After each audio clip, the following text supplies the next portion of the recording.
Saya sempat tidak terlalu perhatian dengan masalah virus corona, kecuali yang berkaitan dengan masalah agama, khususnya tentang hadis seputar obatnya, doa dan zikir penangkalnya, serta beberapa tips duniawi untuk menjaganya. Mungkin karena saat itu corona belum hadir di Indonesia. Beritanya masih sekitaran Cina. Isinya tentang perjuangan pemerintah dan tenaga medis melawan corona di sana. Itu tergambar dari foto wajah tenaga medis yang memerah bekas masker dan kacamata. Saya hanya sebatas mengerti betapa beratnya tugas mereka. Saya sempat jengkel saat melihat video warga Iran yang menjilati pagar kuburan dan membaca tulisan tentang rakyat Italia yang dinilai sangat meremehkan. Tapi itu pun hanya sambil lalu karena positif pertama di Indonesia pun belum kedengaran. Tanggal 2 Maret 2020 yang ditakutkan pun terjadi.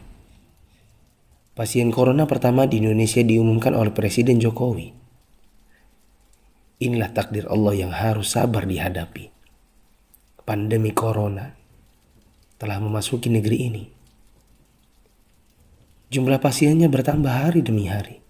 Gambar-gambar mirip dengan yang di Cina bermunculan di grup sana sini. Ada bekas alat pelindung diri tergurat di pipi. Tenaga medis bicara dengan kertasnya. Kami kerja untuk kalian, mohon kalian tetap di rumah untuk kami. Ada juga yang bunyinya, haus, ingin minum, tapi gak berani. Seorang dokter yang sudah sepuh dalam balutan baju perang seolah berkata, jikapun ajal datang, tidak mengapa. Karena raga yang sudah tua ini memang harus ikut berjuang, tidak hanya bisa berdiam diri. Ikatan Dokter Indonesia menyampaikan bela sungkawa karena 7 orang dokter di garda depan meninggal. 5 dari mereka wafat karena tertular virus ini. Seorang dokter muda hanya berdiri di luar pagar saat menemui keluarganya karena takut membawa virus dari luar. Meskipun foto ini aslinya dari Malaysia. Ternyata APD medis harganya sangat mahal. Dan sekali pakai saja. Saking krusialnya, para ulama dan ustadz-ustadz yang mumpuni ilmunya sampai mengeluarkan fatwa. Bolehnya tim medis sholat tanpa wudhu, tanpa tayamum. Lantaran pelindung dirinya tidak boleh sembarang dibuka. Tak hanya itu, ada juga fatwa sahnya sholat meskipun ada najis. Karena baju medis ini bukan baju biasa. Sekali dipakai untuk satu shift jaga, berjam-jam tanpa makan, minum, bahkan buang air dengannya menggunakan pampers orang dewasa. Bayangkan lagi jika dokter dan perawat wanitanya adalah ibu atau saudari kita yang sedang mengalami datang bulan. Dan lagi deras-derasnya. Atau dia istri kita yang harus berjuang di rumah sakit, sementara punya bayi yang juga harus disusui tapi tak bisa. Ada pun yang wafat, mayatnya tidak bisa dimandikan, bahkan tidak ditayamumkan seperti biasa, hanya disolatkan dan dikubur bersama plastik membungkusnya. Melihat dan membaca berkali-kali, saya pun akhirnya bisa memahami dengan hati. COVID-19 ini bukan sakit biasa, dan tugas tenaga medis sangat berat terasa. Kalau bukan karena tidak ingin ditanya keluarga ada apa, saya banyak mengalirkan air mata. Untuk pasien positif corona dan keluarganya, sabar ya. Insya Allah sembuh tidak lama. Jika bersabar, kita dapat pahala. Di rumah dulu sampai negatif. Kasihan jika virus ini menular ke orang lain. Apalagi kepada yang punya penyakit penyerta dan lanjut usia. Untuk yang harus keluar dan tidak ada pilihan kedua, semoga Allah memberikan saya dan teman-teman keselamatan dan rezeki untuk keluarga. Jaga kesehatan ya. Usahakan jaga jarak dengan orang di sekitar kita. Kita tidak tahu siapa yang tertular, siapa yang sehat. Karena yang positif corona pun bisa jadi tidak merasa karena tidak ada gejala. Untuk yang masih abai dari solidaritas bersama,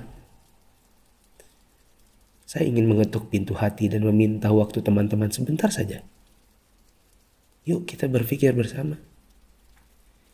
Jika teman-teman menggunakan media sosial atau punya kotak kaca media massa, teman-teman pasti sudah mendengar berbagai penjelasan wabah yang melanda.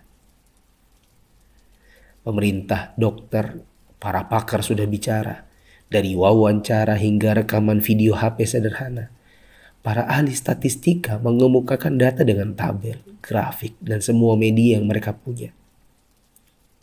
Teman-teman pun tinggal ketik halo di WA COVID-19 dan bertanya dengan input satu huruf saja.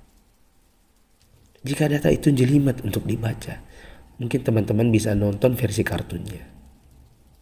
Semua tenaga sudah dikerahkan oleh berbagai kalangan untuk membuka mata hati kita. Jika tidak ada waktu untuk membaca, meme korek api pun sudah tersebar di mana-mana. Sampai-sampai ada yang berpikir, mungkin kalau simulasi penularan virus corona ini pakai video game, barulah anak muda yang meremehkan corona akan mengerti dan percaya. Mereka pun membuatkan potongan video gamenya. Artinya, jika usaha seperti ini masih belum menyadarkan kita, entah dengan cara apa lagi. Apakah tongkrongan kita butuh ditembaki dengan gas air mata baru kita mau meninggalkannya? Pemerintah tidak minta uang dari kita.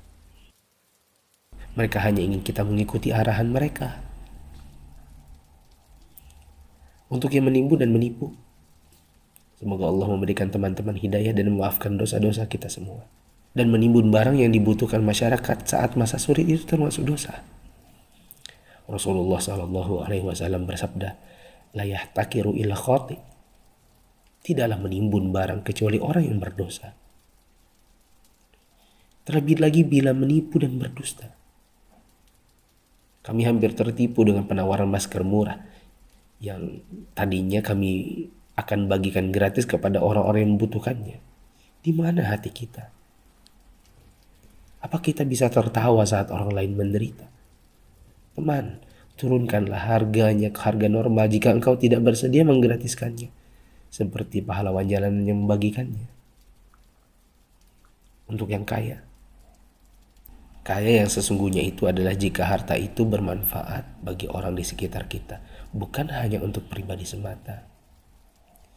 Yakinlah, kekayaan, saldo ATM, rumah miliaran, outfit jutaan, mobil mewah, memang membuat kita besar di mata manusia, tapi tidak ada artinya di sisi Allah yang Maha Kaya jika tidak menghasilkan amal dan pahala. Saya mau sumbang jam tangan dan beberapa barang lainnya yang mungkin tidak seberapa jika dibandingkan dengan teman-teman menyumbangkan harta nantinya.